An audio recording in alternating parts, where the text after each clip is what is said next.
People are going out of business because they don't know how to close deals. They don't know how to source financing. They don't know how to generate leads. They don't know how to freaking manage people. There's reasons they're going out of business. No one intends to fail. Yet attitude means, how can I proactively change the way I think? How can I proactively increase my life? How can I proactively create better relationships and better work situations for me to enjoy it? Well, welcome to the GAP, the Get Attitude Podcast, The Gap, bridging the gap from who you are to who you want to become and from where you are to where you want to be. Hello, my name is Glenn Bill, founder of the University of Attitude, keynote speaker, and author of the ABCs of Attitude. I've been fortunate enough to help tens of thousands of people get attitude. You know, attitude is the secret formula to success in your business and in your life. And this podcast will help you get yours. So let's get some.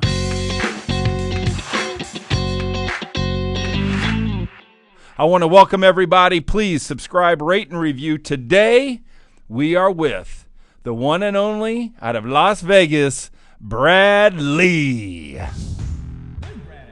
Where's Brad? Brad up here. It shows you how to make a business plan. It shows you how to pitch guys with money or girls with money. It shows you how to get investors. It shows you so much stuff. You can't be in business without needing half of it. First time you send out 50 links, I'm going to make you a private first class. If the first person that buys, I'm going to make you a corporal in the Lightspeed Army because we're waging war against average. I love it. Waging war against average. That's the attitude that our gappers want. If you are not waging war in your life, if you are sitting there going, I know there is more to what I am doing, if you are just passive and you're not squeezing the juice out of the lemons of life, you're crazy. And we got the guy that's going to help you wage war against your apathy, against your average. His name is Brad Lea. He is the CEO of Lightspeed VT. He is the founder of Closer School, I think. I want to talk a little bit about that. He's got the Rolling Bombs podcast. We hope you review, subscribe, and rate to his podcast. It's awesome.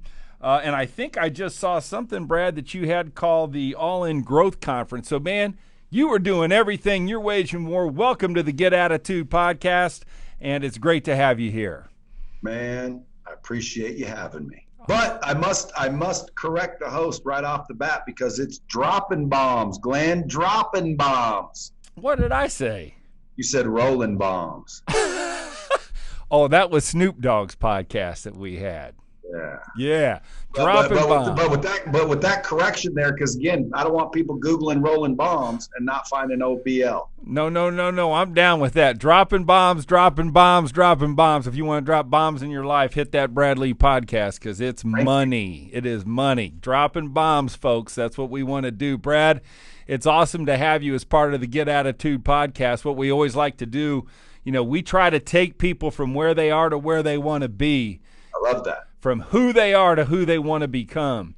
And you've been at this Lightspeed VT for 19 years. And I'd love to know, where did you come from? What's your story? When were you fed up? When did things change for you? Let us know the Brad Lea that was standing at the beginning of the bridge before he walked and covered the gap. Yeah, man, that's a long story. And I'll tell you, it was filled with change. Like, I've had to adapt and change my entire life. I like to say I had to learn it the hard way, although if I could start over, one of the main things that I would do differently is seek knowledge faster and basically, realize that you don't have to learn everything the hard way. So again, I grew up in the Northwest, kind of a blue-collar family to begin with. We started to make a little rise. My dad was entrepreneurial. Had a little mishap, boom, went back down to nothing, and then we kind of just stayed there. To me, it seems he kind of gave up a little bit. Well, in fact, that's what it did happen. He just kind of gave up. He started to get a little bit and then crashed. So mostly blue-collar family.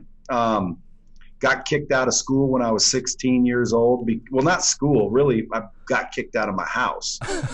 And I got kicked out of my house because I didn't mow the lawn on a certain day when I said I would. And ultimately, my dad, he didn't mess around. He quit school because of recess. He don't play. That's what I'm talking about. Yeah, so at the end of the day, he booted me out of the house because I didn't mow the lawn. And I'm like, okay, well, why would I have to go to school then? So my dumbass decided to drop out of high school at the same time because I had no adult supervision. So I got booted out of my house, man. I had a 77 Camaro, thankfully, a half tank of gas and a full pack of Camel Lights and a bag of clothes. And my dad basically said, beat it, kid. Go out there and make yourself a living. So ultimately, I bounced around and did side crap here and there, but ultimately decided to get a real job. And I went and started to fight forest fires. I applied with the Forestry Service, thought I was going to be like a lumberjack with a flannel shirt fighting fires and shit, looking all cool. And I showed up the first day, and it turns out, man, they got me carrying around this 10-pound backpack filled with water. They called it a piss bag. So they had me, I was a piss bag operator, not a firefighter. So I thought I was going to be cool, and they basically said, no, dude, you're the piss bag operator. Yeah, that's called marketing is what that's called. All right. Yeah, so I put this 10-pound bag on my back, and I had to squirt on stumps to keep them from reigniting, where the real firefighters would have to come back and fight fire again. So I was basically squirting stumps like an idiot, and I got poison oak on my arm, just a little quarter-sized poison oak. So I go to the supervisor, and I'm like, look, bro, I'm not going to be able to make it in for a couple days. And he basically rips his shirt off, and his whole body's covered in poison oak. Oh, wow. I mean, he had it on his earlobe. So it's like it was everywhere. And he's like, buddy, that's just part of the job, man. You got to get out there and just tough your way through it. And I basically walked out of that freaking office, and I'm thinking, dude, I don't like this hard labor, manual labor shit. So I had to change right on the spot. Right. So that was about 16, 17 years old. Woo. And so I open up the paper, and I find a sales job. And so I walk in there to apply for a sales job. I get to wear a suit where I look all cool. So I basically walk in. I'm already feeling good. I'm in a suit. I think I'm looking cool and snappy. And it's a car dealership. Well, they hire me, and they tell me to freaking go pick out a car. And I'm like, what? They're like, yeah, go pick a car. And this is a Pontiac Volkswagen store. So like there's Trans Ams on the lot. And I'm like, what do you mean? They're like, dude, go pick out a car. Oh my gosh. Like, why? They're like, dude, you have to drive a car. It's called a demo. You get a demo to drive while you work here. And I'm like, are you shitting me? So I just went from poison oak mandatory to freaking Trans Ams not optional. And I'm like, sweet, I'm liking this already. So I picked the Trans Am, started to kick booty, and started selling, and that began a career in sales. Wow. I've sold art, RVs, vacuums, candy bars, door to door at 6 years old. Slayed it, by the way. Uh-huh. And ultimately spent a career mastering sales, closing, persuasion, etc. And so about 30 years old, I was running a car dealership, and I had the responsibility to train salespeople and management, because if you're running a dealership, you're responsible. Sure. So I was training and creating managers and high-powered salespeople left and right. And there was this hard-working individual in the back of the lot, and he was making minimum wage, but he was a good dude, hard-working dude. Remind me of my dad, actually. Hard-working dude. Like my dad worked hard his whole life, but never got anywhere. Right. And then people say, all you got to do is work hard. Bullshit. Right. I've seen people work hard. There's people working hard every single day. They're not rich. Right. If hard work was all it took, everyone in the military would be rich. Yeah, there you go. How many people in the military are rich?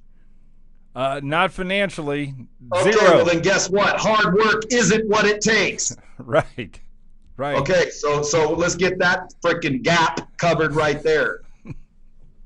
You gotta have a mentor. You have to understand that there's people out there that can help you. People, there are no shortcuts. My ass, there are shortcuts. Okay, and if you don't know them, then you're just stuck taking the long way. And you know who's telling you there's no shortcuts? The dipshit that wants to take the long way. Okay, my whole life has been me. I've been the dipshit. Well, guess what? I'm turning around at 50 years old saying, there are shortcuts. Pay attention. Get a mentor. I love it. I love it. And Brad, thanks so much for bringing that up. I'm not done with my story, Glenn. Oh, no, I'm not going to get it, but I want to clue our people in that as what's happening with most of our people, we say, hey, pick one of the boosters, and we only are getting the best, the biggest influencers in the nation, and they always cover all 10. Brad's topic today is have a mentor and copy them, and he said it's probably the thing I need to work on most, which is odd because most people don't do that. So I love the fact where you're going. Keep going with the story. You're 50 and you're changing things because you know what? The hard road, the hard work road, and the dipshit needs a mentor. He needs to get smart. So go ahead and continue. 100%. And again, I mean, at 50 years old, I'm still learning. So again, anybody that thinks they know everything, stupid. The more I learn I need to learn. So at the end of the day, man, we know nothing. Yes. Walk around and expect and assume that everybody you meet knows something you don't. Yeah. So instead of being an arrogant prick with a bad attitude, why don't you realize that some bitch might know something you don't? Right.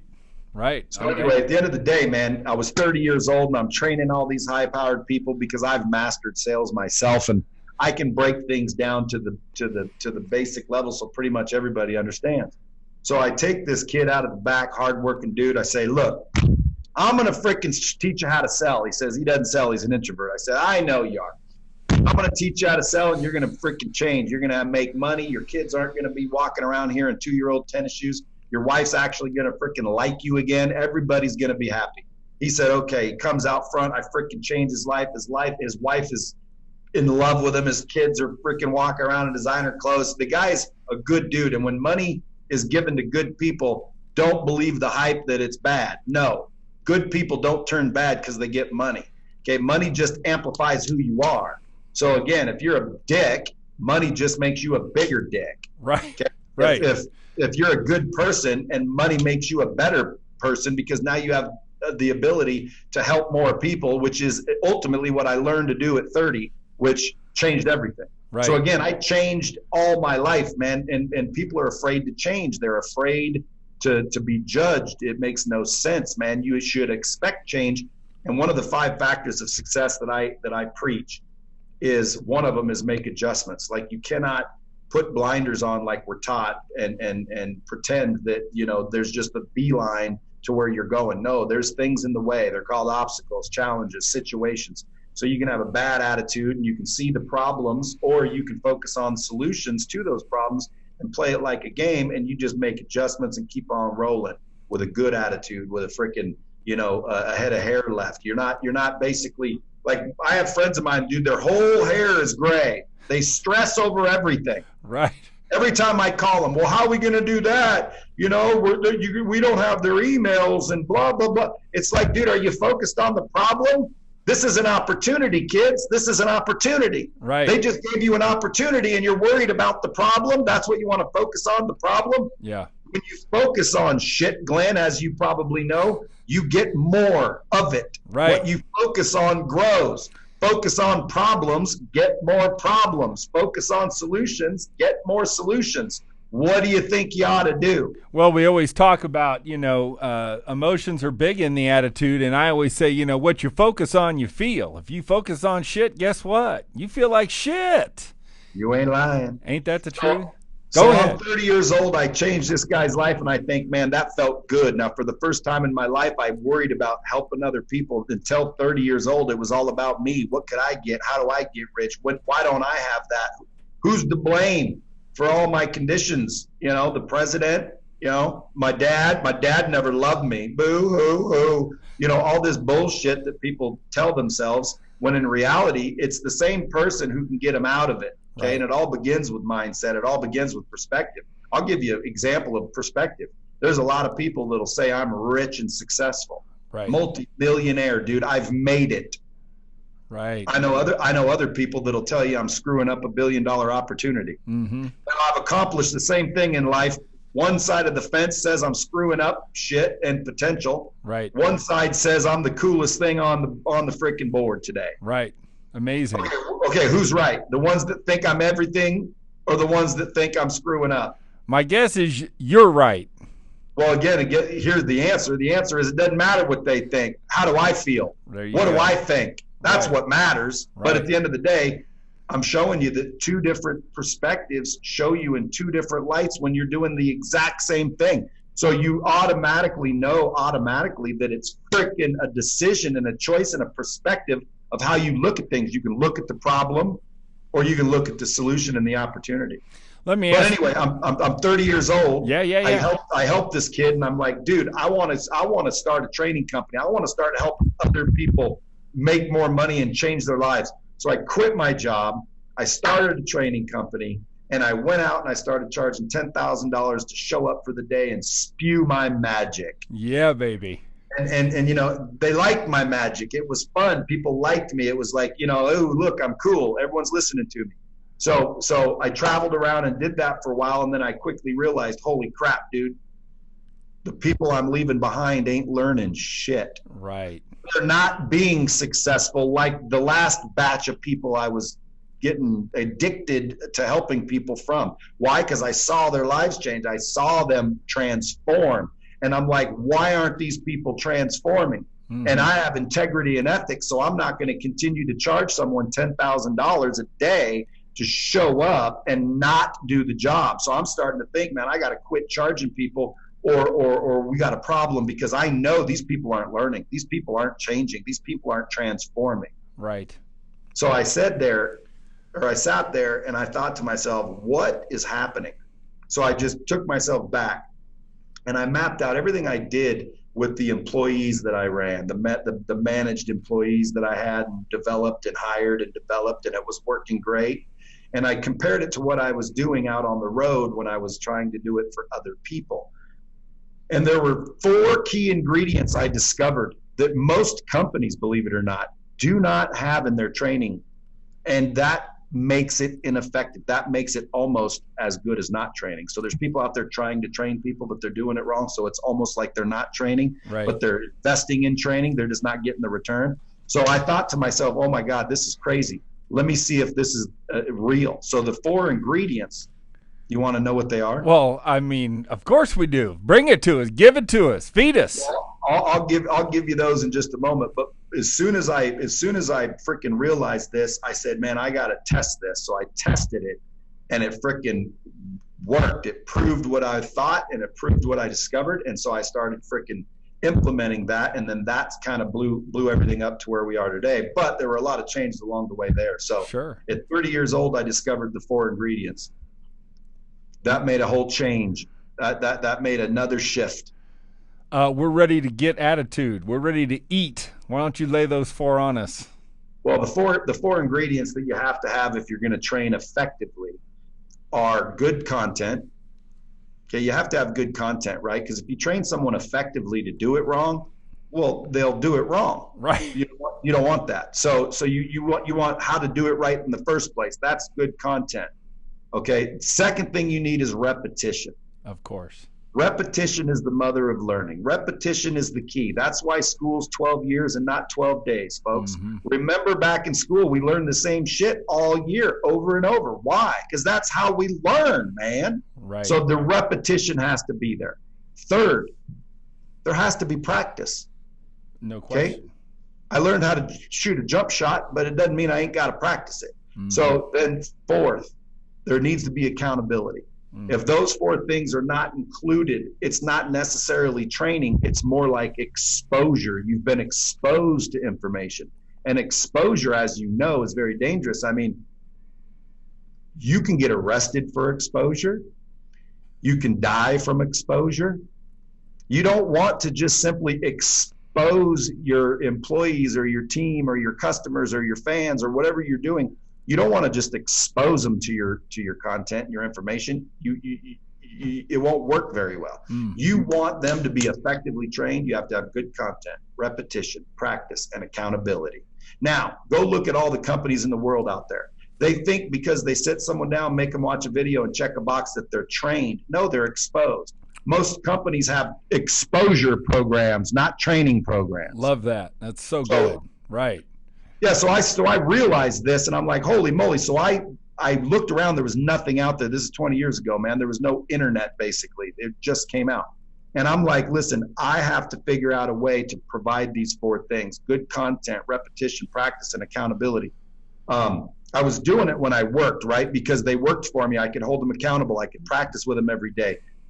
There was repetition. I went over it and over it and over it. But when I was out on the road, there was no repetition. I said it once and left. Yeah.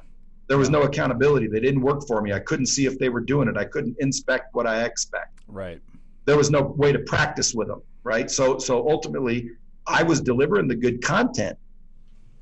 You're 1 for 4.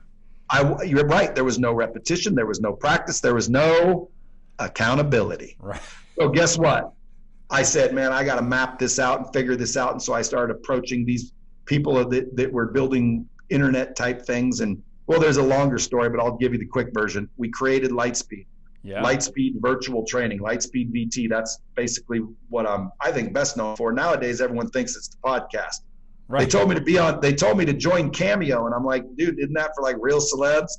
And they're like, yeah, but like we get people asking for your name, so we thought we'd invite you to be one of our celebrities. I'm like, okay, so I get on Cameo, right, and I'm scrolling through, and it says like, so and so's on there, basketball player, so and so, singer. Then it gets to me, and I finally see me, and it says podcaster. I love it. How many folks are following you on your podcast right now? I don't know, man. You can't tell. You just roll with it. You just roll with it. I get right now, all I can see is how many downloads I get per episode, and I'm getting about 60 to 70,000 per episode. That's big, bro. That's big. That's a good number. It's not as big as the big ones, so it's on its way. It's doing well. Let's just hope people keep sharing and like it. It's a little bit juvenile, so. But anyway, so I quit my company, invented Lightspeed, and said, wow, man, this is working so well. I'm going to get rich. I'm going to be a billionaire. So I run out and start selling all these companies, and I could only get about 60 to 80 of them on at one time. So right. I could never get, and I was charging $1,000 a month to access my training system that worked. Right. Like, this one works, and it's on demand, and it's accountable, and you can see all the people and all that. So I couldn't ever get past 60 because I'd run into companies going, well, we use Tony Robbins, or we use Joe Verdi, or we use Grant Cardone, or we use Jeffrey Gitomer, or we use, Zig Ziglar and Tom Hopkins. And I'm like, well, I'm better than all them because I believed I was. I still do. Sure. My content is strong as mule's breath. Is there a name for your training system?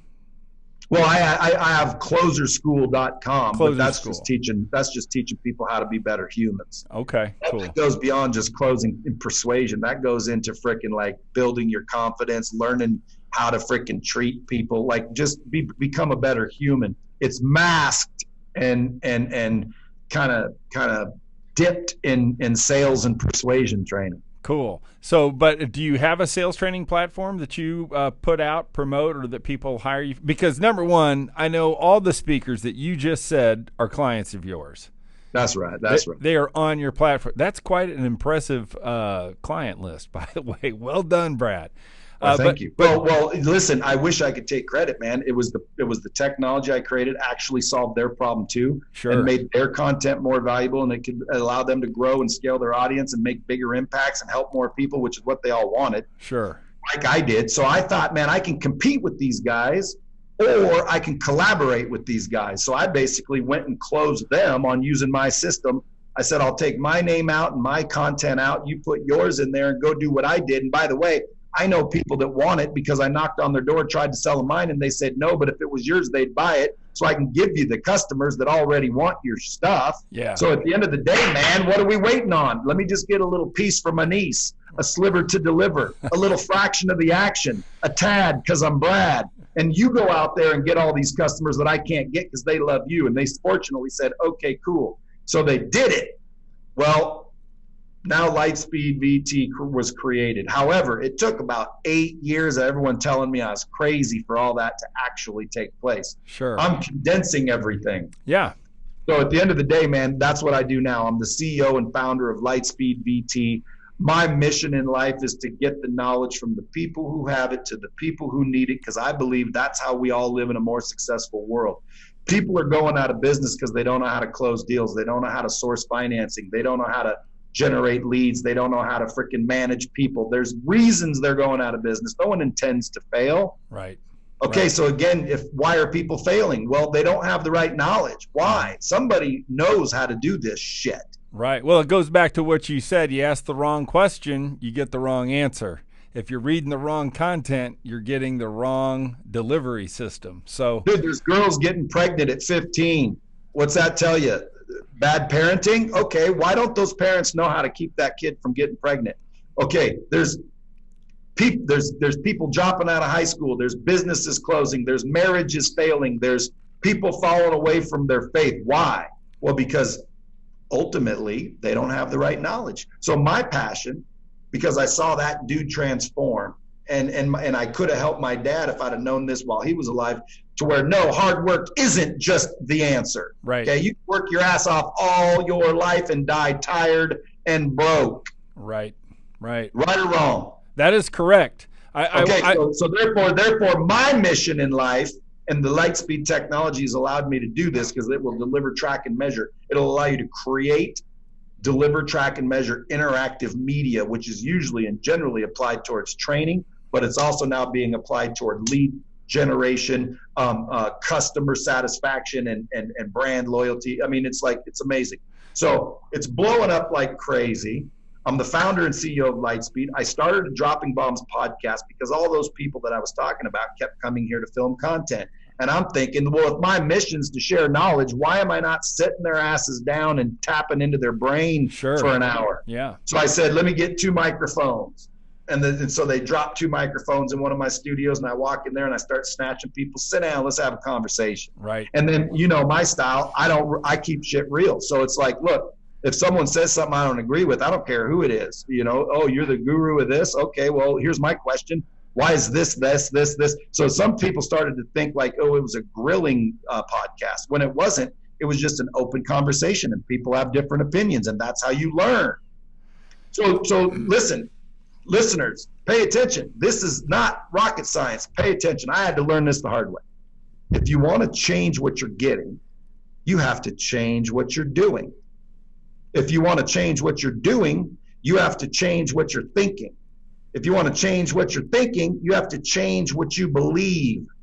And if you want to change what you believe, you have to change the people you're around and the books you're reading. You have to seek knowledge to compare it against what you do believe to see if it changes. But one thing, you need to change. So change is paramount. Everyone's afraid to change for some reason. You know why, I think? Because they fear judgment. And that's another thing I don't get. Why would you fear judgment? Here's your options. Speak and someone's going to be pissed, or shut your pie hole. And learn. The answer to many of the questions you just posed really bring us back to have a mentor and copy them. Why does the girl that's 15 get pregnant? Why does the guy fail? Why won't the person change? Because you know what? A lot of the failure in America is because nobody is seeking mentors, and nobody is seeking to mentor. What I'm hearing from you, Brad, is your mission, and what you're doing is you're mentoring. I mean, that's really what you're doing, is mentoring your customers and mentoring everybody. And that's, how does that make you feel? Oprah Winfrey said it best: being a mentor can change your life, but mentoring others changes your life more. So I understand I got to be a mentor. Well, it's just like AA. It's the same thing. You know what? You get sober by helping others get sober when it's all said and done, right? And so the fact that number 5 spoke to you for a reason, and what you are talking about, and you've thrown out 190 questions so far in 23 minutes. It all comes back to this, man. I'm open to having a mentor that's got the right information. So very cool, and a very good recapture of what's going on. I want to know this: how do you define attitude, and what is your attitude? And what do you see the biggest mistakes about people's attitudes that when you look around? Well, normally, Glenn, I like one question at a time. However, I'll try to answer all 3 in one answer. My attitude is abundant. I like it. Yeah. If you can figure out how to get an abundant mindset, and your attitude follows that. Now, what's the difference between attitude and mindset? Well, I think an attitude is your opinion of things, right? I have an attitude about, eating. I have an attitude about friends. And, if I'm jealous and I don't like people talking to my girl, well, why? Well, you got an attitude against something. So what is an attitude versus a mindset by your definition? Yeah, well, I believe attitude is the way you dedicate yourself to the way you think, which is an opinion. When it all comes down to it, it's the way you dedicate, which means you have a choice about how you think about things. And the problem is nobody thinks about things, right? The great Napoleon Hill said it best, you become what you think about all day long. And my question is, to most people, what in the hell are you thinking about all day long? And you know what failures think about. You know what people who watch CNN and MSNBC, well, I call it the greatest soap opera in America right now. I mean, the greatest soap opera in America is live cable news. It's reality TV shows. Yeah, I mean, look, they're trash, but damn, they're entertaining. But soap operas are gone now. The new soap opera is all this reality TV stuff. And you can have an opinion, but what is the way that's what's filling the heads of America. 60 million Americans are watching this stuff every single night. And it affects the way you dedicate yourself to the way you think. So that's how I define it. Well, let's define mentor, because again, a lot of times I keep hearing the word mentor. So like, there's people out there saying, "Hey, pay me $50,000 to be your mentor." Look, in my opinion, this is just my opinion.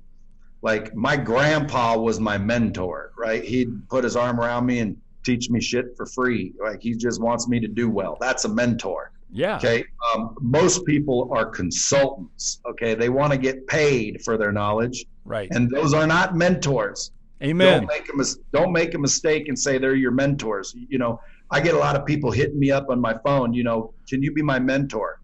And I'm like, no. Number one, I don't know you. Number two, I don't know the situation you're in or enough detail to give you sound advice, because a lot of that matters. Right. Number three, I got shit I'm doing. I'm making money. I need to continue to make money and build my empire and help other people.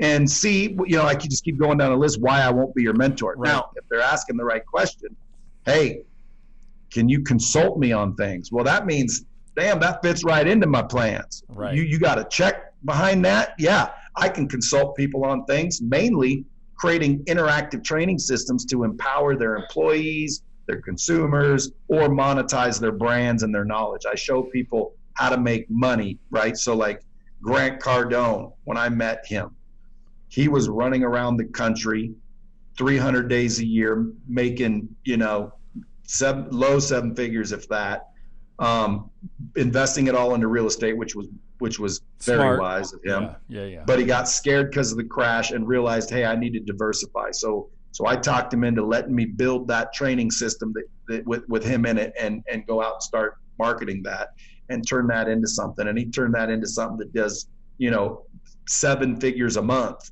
and which catapulted it into, 7 to almost, could be 8 figures soon, but a month, but it catapulted it also into everyone knowing who he was, and now people are investing in his Cardone Capital, which is again literally making him a billionaire. Yeah. So it scales brands, it connects consumers to products, it trains people, it shares knowledge, and it basically Lightspeed's making the world a better place. What I'm saying? It is. And we got big time entrepreneurs, we got big time salespeople, we got speakers, we got authors. If you guys want to everybody knows Grant. One reason they know Grant is because of the guy that's on the microphone right now. If you want to scale your business, if you want to get attitude about what the hell you're doing, you need to call Lightspeed VT and boost your profile and help the world. Damn, Grant, with what you've done, look how many more people he can help, right? Compared to what he's helped tons of people, and he continues to do so every day, even when he's sleeping or off gallivanting. Right. It's funny, people with my interview style, I got a little TV gig. They say, quit asking 3 questions at once. I said, well, man, you know what? When people ask me, I'm not smart enough to answer one question. I never want them to get stumped. So that's my style. Hope you appreciate that, even though you Go don't ahead. like that shit, but it's all good. It's all good. Dude, I roll with the punches, dog. See, people always say, you got to roll with the punches, right? You've heard that? Oh, yeah. Oh, yeah. That's not my advice. What's your advice? Duck. Yeah, let them miss you. Yeah, like, dude, I don't get why we just stick to everybody's advice growing up. My grandpa and my dad and all these people gave me all kinds of advice. Guess what? 50 years later, bullshit, dead wrong advice. Yeah. Love them to death. They loved me. Wasn't intentional. They were taught wrong. End of story. Wrong advice. There you go. Like, save your money. Well, hey, it's, folks, listen, don't save your money. Use your money. Use your money. Money's a tool.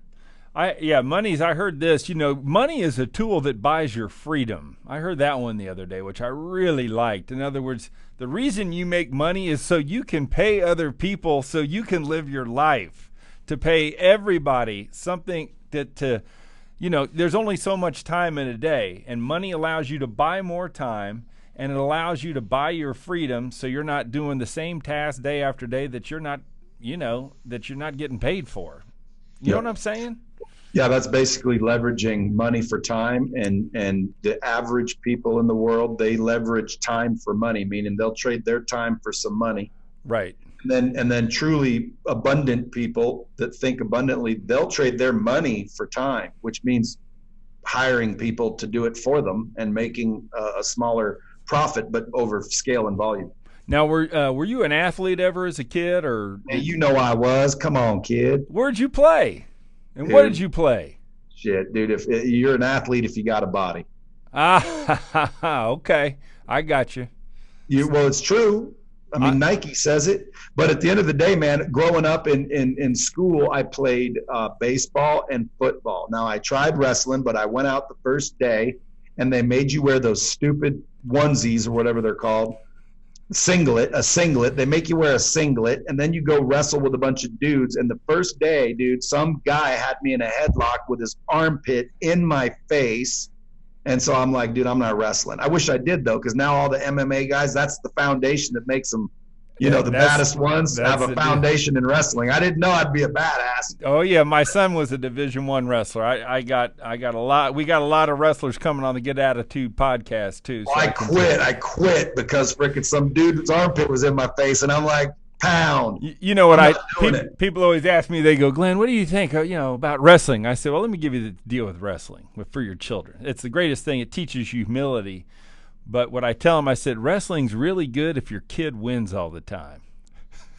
If your kid doesn't win, don't have them wrestle. But if they win all the time, there's no better sport than wrestling or boxing or anything. And that's if I would have went back, I'd have been a bigger athlete. But anyway, so I just played football and baseball growing up, excelled at it, but never went to college, dropped out of school at 16. So ultimately, highest I ever made was varsity football. And I was the only ninth grader in varsity. I like it. Well, I'm a former football player, still am, coach for 25. But yeah, you seem like a football guy. That's why I asked you. I figured this dude had to play some football. Football and baseball. The reason why I didn't do wrestling or basketball is because that wrestling thing. And then basketball, one time I was on the team, and the whole freaking place was filled with all the students and families and whatnot. We're playing this other team, and I snatched the ball away from some dude. Everyone screams and cheers, and I got so excited I ran down and did a layup. To the wrong goal. On the wrong damn basket. Everybody freaking started. Oh, dude, I couldn't live it down. I was like, dude, I was humiliated. I'm like, screw basketball. Not only that, I hated guarding people. Yeah. Like, dude, I'll shoot, but I didn't like to actually do the work and guard everybody. It was funny. I was getting ready to ask you the biggest disappointment in your life. We can certainly put that one there, but I'd love to know when were you disappointed, or when were you standing at the foot of the bridge and said, I got to get over? What's that story when you said, shit, I gotta change? Well, believe it or not, I've been learning lessons the hard way my whole life, dude. At 2 years old, I got a book coming out called The Hard Way. It's lessons I learned the hard way so you don't have to. And it starts out, I'm 2 years old. The opening line is, death is the best teacher. I died at 2 years old because I wouldn't listen and stay out of the freaking the cabinet that had turpentine in it. So I got in there and drank turpentine. They rushed me to the hospital, had to bring me back to life, the whole 9 yards. Oh my gosh. So then I learned that lesson. Okay. So then at 6 years old, we lived in a little crappy house, but it was on a hill in the Pacific Northwest, surrounded by affluent homes. Like there was a doctor and a person that owned grocery stores, and like, I don't know how nowadays you would never see this, but a shitball house next to a bunch of nice ones. Right. And so, you know, all the neighborhood kids were rich and we were just like blue collar average. And so I started lying because at 6 years old, for some reason, I felt ashamed that we weren't rich like everybody else. So I think right at that point in time is when I decided I need to get there. Everybody else is rich, has new shoes, has new clothes, gets tons of Christmas presents. I'm a dirt-faced little kid that has no supervision really, allowed to play out in the woods, and I'm just like, you know, poor, but everyone else had money. That is when I decided I want it and I need it and I got to get over that chasm. However, I went about it the wrong way. I started lying. I told all my friends that my dad owned Disneyland, you know, and I'd come out with Monopoly cards trying to convince them that those are all our properties. We're just living in this shit house, driving those shit cars because we want to. We're rich, really.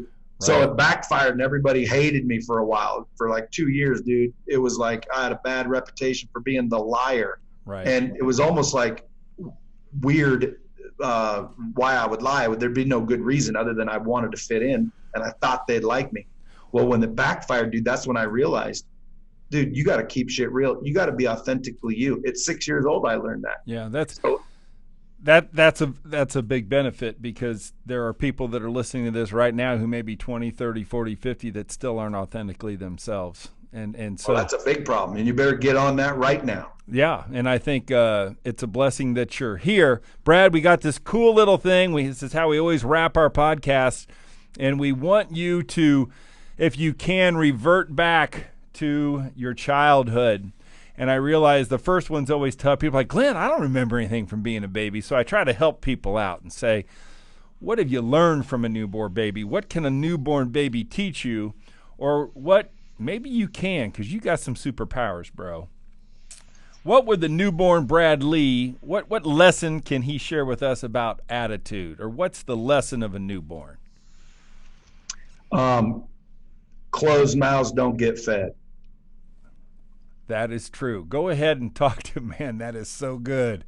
Tell me why you came up with that one. Nobody. That's a good one. Jason, that may be one of the best answers I've ever heard. Talk to me about your philosophy on that. Listen, enough about me. What do y'all think about me? Right.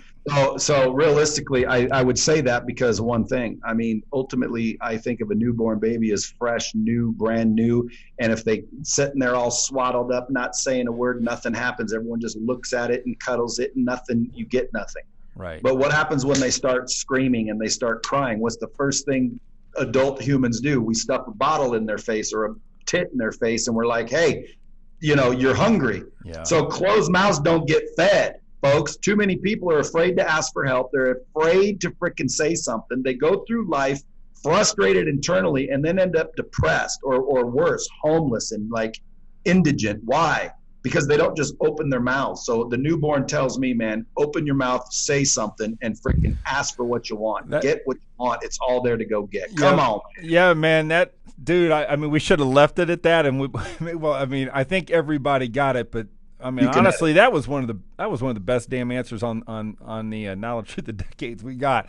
Okay, Brad, you remember 6. I'd love you to go back to when you were 10. You know, man, do you remember being 10? What was the lesson you learned? What was the mindset that you could share that will help our gappers reach out and get something?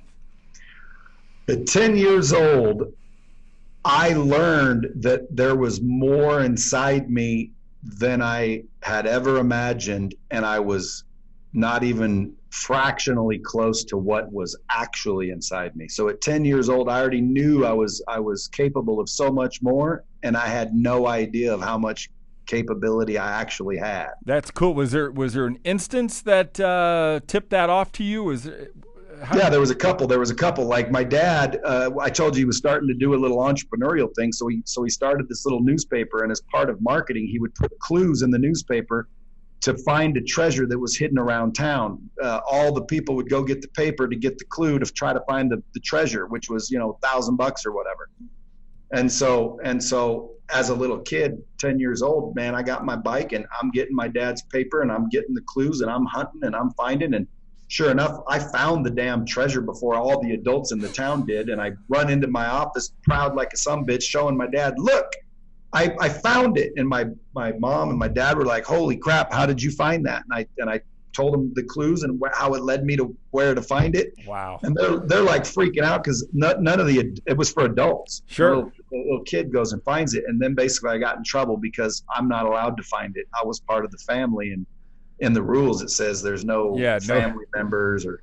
That's so good. Anyway, I got in trouble for finding it, which taught me a whole nother lesson. But when I'm 10 years old, I realized, holy crap, dude, I'm just as clever and just as capable as full-grown adults. That's awesome. And I thought I was like King Kong, like we do when we're young. Sure. And now that I'm 50, I realized that was not only a fact, but I was so much capable. I was capable of so much more at that age that I never tapped into. Mm-hmm. So whatever age you're in right now, you have so much more potential inside you. You have no idea. And that just goes to show you that at 10 years old, I had no idea. At 40 years old, you have no idea. At 50-year-olds, you have no idea. Your mindset is your limit. You have way more inside you. That's what I think of at 10 years old. Come on, kids. Let's go to the next one. Now, and I got to give your old man credit. I don't know who the hell gave him the idea of the treasure hunt for the thing, but that's freaking brilliant. So, hey, 16 years old, you're done with school. Things are happening, and you're 20. Like Brad Lea 20, baby. I bet you 20 years old, I was living in Seattle, Washington. I was freaking champion. I was dating 5 different girls. Again, none of them thought we were exclusive, so it wasn't cheating. Right. I just happened to have 5 really good girlfriends at the time. Oh, that's nice. Yeah, so I think in Seattle at 20 years old, that's when I realized that you should be willing to let go of what you have in pursuit of what you want. Too many people are worried about letting go of what they have to get what they want, but yet they don't want what they have, which would be really stupid not to be willing to let that go. But I had 5 girlfriends. I had a demo. I was working at Acura of Seattle. I called a buddy down here. He told me to come visit. I said, I'm going to come for a visit, and ended up staying my whole life. But ultimately, I was willing to give up a job and 5 girlfriends and the ultimate life for a 20-year-old. Yeah, Acura, high-end cars at 20. You were selling the high-end Hondas at 20 years old. That's when I sold Bill Gates an NSX, by the way. No shit. You sold Bill Gates. Did he pay cash? Hey, if anybody knows Bill, ask him if he bought an NSX from Acura of Seattle back in, I think, 89 or 90. You'd think he'd buy something a little bit more expensive than that. Cheap bastard. No, he wouldn't. And not only that, in order to get a test drive in these things when they first came out, right, you had to fill out a credit app. Wow. So this guy walks in. I talked to him. I sit him down. I'm like, can I get your name? And he's like, William Gates. And then, and I didn't know who Bill Gates was. And a lot of people didn't, by the way, back then. Sure. But I'm filling it out, and I got to the gross monthly income part, and I said, gross monthly income. And he goes, just put 300,000. And I said, monthly.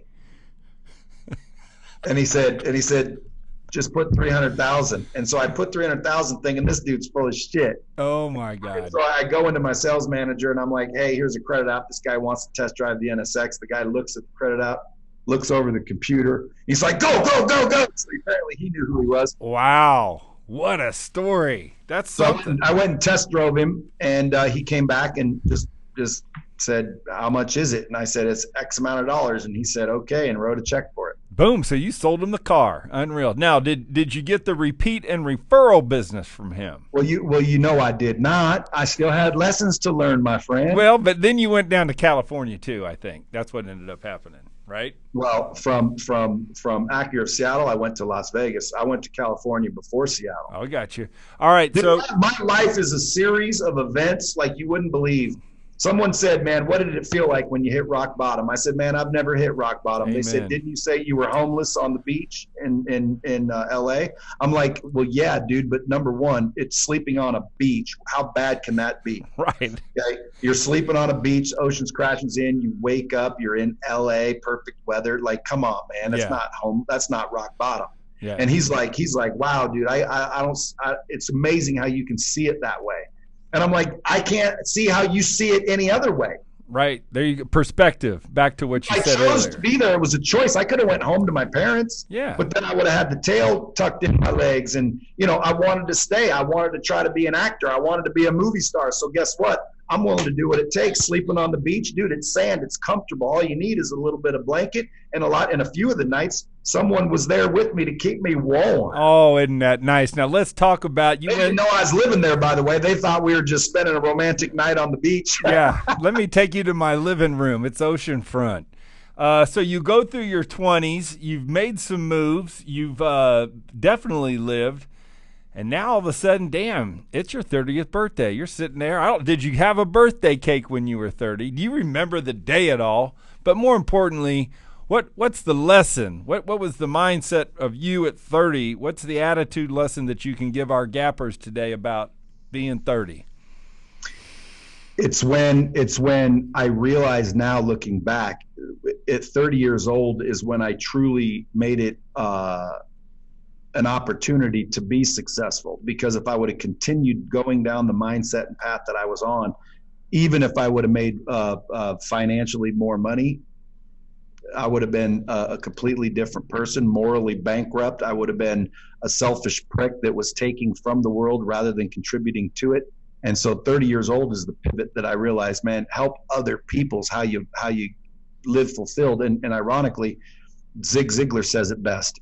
The best way to get what you want is to help others get what they want. My favorite Zig is, if you see a turtle on the top of that fence post, he dadgum didn't get there himself. There you go. He didn't sound like that, but okay. I think that was my football coach from Houston, Texas. But he was from I was going to say, that sounds like something your grandpa recited that Zig said. I might have screwed it up. So, man, you go through your 30s, your Lightspeed TV, or VT, Lightspeed VT, and you started this thing, and then you got this 10-year build process, this 10-year ramp-up process, and you know in your gut where it's going, I'm sure.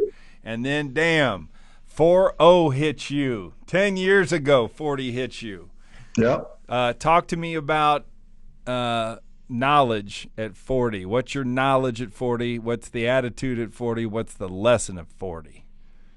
Well, the attitude at 40 was, possibility. I wasn't looking backwards. I was looking forwards. So again, too many people want to live in the past and come up with all the reasons and excuses that it's too late. 40 years old, 40 is the new 30, man. 50 is the new 40. Right on. At the end of the day, even if it wasn't, man, at 40 years old, my attitude was kind of like everything's, possible. And quite frankly, I truly believe the whole entire time from 30 to even today that like 90 days from now, it's a whole different scene. So literally my second book is going to be called How to Get Anything You Want in 90 Days. Right. Days will be spelled D-A-Z-E because I believed I'd truly blow up 90 days when I started my company. And 90 days later, I thought, okay, well, it didn't happen. But guess what? 90 more days, it's crazy. And then 90 more days later, I'm like, oh, man, yeah, I'm not there yet. But I'll tell you right now, 90 days, the whole world's going to be different. And then 90 days later, oh, my God, dude, no, it didn't happen yet. But, oh, man, I'm telling you right now, this 90 days, oh, it's over. And so really what I realized looking back is I got everything I wanted in 90 days. The question is, which cycle did it happen? Yeah. I didn't stop. And at 40 years old, I realized that I was finally gaining momentum, and all the hard work that I'd been putting in and all the lessons that I've been learning the hard way are starting to actually compile and provide fruit. And that's when I started to learn how to weed the garden. So my 40 lesson is weed your garden, kids. Listen, if you're trying to grow fruit or vegetables and you plant a garden and there's weeds all over, you're not going to get as much fruit or potent fruit. So you have to weed your garden. What does that mean? That means look around and get rid of all the negativity in your life. Get rid of all the negative people that are putting you down, making fun of you, making you doubt yourself, etc. Just get rid of them. Well, what if they're family? I didn't say you had to stop loving them, man. I said you got to get rid of them. Yeah. Okay. You can love them from a distance. How do I know? Because kids grow up and move off. Relatives go away and you don't see people for years. Listen, that's life. That's going to happen. But at the end of the day, man, even if you have family members that are putting in negative information into your head on a regular basis, got to get rid of them, man. What you put in is what you put out. Okay. What you let in your head is what comes out and manifests. So only allow positive, good stuff. Weed your garden. That's my 40-year lesson. I like that. That's a good message for the gappers. And you know what? You just banged 50, so you get to answer this question, my brother. Boy, you sit here today, a 50-year-old man, and doesn't it go fast? I got 3 grandkids now, right? It's like my kids are 32. It's crazy. Yeah. And boy, it goes quick. So you you sit here today, and I used to hate it when people would say, "Oh, kids are gonna grow up quick." I'd be like, "Man, go to hell! I don't believe it." But boy, now I believe it. Not that mortality's staring us in the face, but you sit there and you go, "Man, I'm halfway to 100, bro. That's crazy." Talk to me. And when I was 50, I had so much fun at my party in that year. It didn't hit me. I turned 51 in July. It hit me harder at 51. How did you feel about turning 50? Now you're sitting where you're at. Tell me where you're going. What's your attitude for the next 90 days? Hell, what's your attitude for this next decade? What do the 50s bring? Talk to me about expectations. I know I'm asking you too many questions, but you got so much good shit. I just want to get as much as I can. So 50, what's our attitude lesson?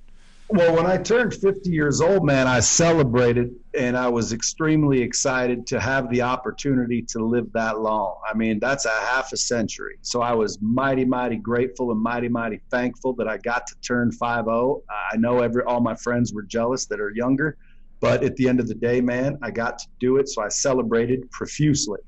I also kind of, so the attitude is, gratefulness, first of all. Second of all, and by the way, being grateful is a massively important thing. Like, imagine if you gave a kid, really expensive toys and they looked at it and snibbed their nose and walked away. You'd get tired of giving that kid toys. You'd stop feeling gratitude from that individual, and you would stop wanting to make that person excited with these expensive gifts.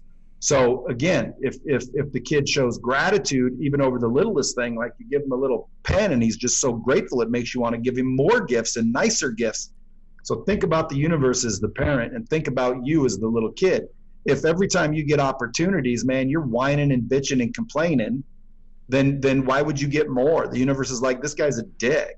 Right. This ungrateful little freaking brat. How about fucking let me show you some pain then? How you appreciate that a little bit? Yeah, guess what? Right. But if people appreciate every opportunity they get, and they have the right perspective and mindset and understand that every day we wake up, we should be grateful. I mean, let me ask you a question. I'm going to prove it right here once and for all for Glenn Bill. You ready? Yes, sir. Would you be excited if I handed you $1 million? Hell yes. Would anybody be able to rain on your parade today? No. Your attitude would be good all day. You'd be excited all day. I would be excited all day. How about even a week? Would it last a week? Absolutely. Okay. Would you rather have $1 million or live? I would rather have my health and live. Okay, so if we all would answer that way, and we'd rather live than get $1 million. Every morning when you open your eyes for the first time, That's you awesome. get the news that you get another day. Man, and yet bad. We're not excited like we got $1 million. We're not grateful like someone just handed us a gift. We're fucking miserable, and we're sitting there now going to complain about what we have to do instead of what we get to do. We start complaining about who we have to deal with instead of figuring out we get to deal with them, and everything, and including every moment we're alive is a gift. I learned that at 50. I realized that at 50 and growing through it. But more importantly, I also realized that, listen, be patient is one of those bullshit things. Don't be patient, dude. Patience can kill you. My dad, when he brought me into the hospital a little dead baby. The nurse thought I was already dead, told my dad she'll get a doctor to sit down and be patient. My dad freaked out, kicked in the door, started screaming for a doctor, and obviously I was able to be saved. But the doctors told my dad if he didn't barge in there, like I was on the brink of never being returned. Here. Yeah. Wow. So, dude, patience would have killed me. I have other story where patience would literally have killed people, and then we get told to be patient. No. Patience says that you can experience challenge and delay and pain without being upset. No. Don't do that to yourself. We don't have much time, okay? You're 50, okay? And I don't care if you're 10, it's the same answer. You don't have much time, okay? Time is valuable. Time is precious. That's also what 50 told me. Like, let's go. Increase your activity, increase your actions, increase your consumption, increase your enjoyment. Don't put things off. Don't procrastinate because we're not promised anything. That's your 50-year lesson. Bro, you are freaking dropping bombs, and I think... You know why? That's why they call my podcast that. Dropping bombs. There's no doubt about it. That was amazing. You drop bombs. I think about the people in our audience. They come to this podcast to get attitude. They come to this podcast as they're not sure what their attitude is. I'm trying to change the world one attitude at a time. Well, you should think bigger. Come on, man. Scale that bitch. I'm changing the world, but one at a time, man. Damn, dude. Come on. You can't do more than one at a time. I can help you do that. Do you know who else told me that? Said the exact same thing to me? Les Brown. He said, you can't. Let me tell you something. You'll never change the world if you're doing it one person at a time. So, dude, that's Mamie Brown's baby boy. Mamie Brown's baby boy. I spent 4 days with Les. He's a client too, just FYI. You got them all. But I tell you what, you dropping bombs from the 16-year-old kid that came from a blue-collar family that put out forest fires with poison oak. The lessons of patience, the lessons of, damn. I mean, I loved what you said, closed mouths never get fed. Taking us through and introducing us to all the content that you have, all the opportunity that you can give our people that listen to this, all of our business owners, entrepreneurs, speakers, and authors. Boy, what an unbelievable 40 minutes that we just spent. And your knowledge through the decades, Brad, was freaking.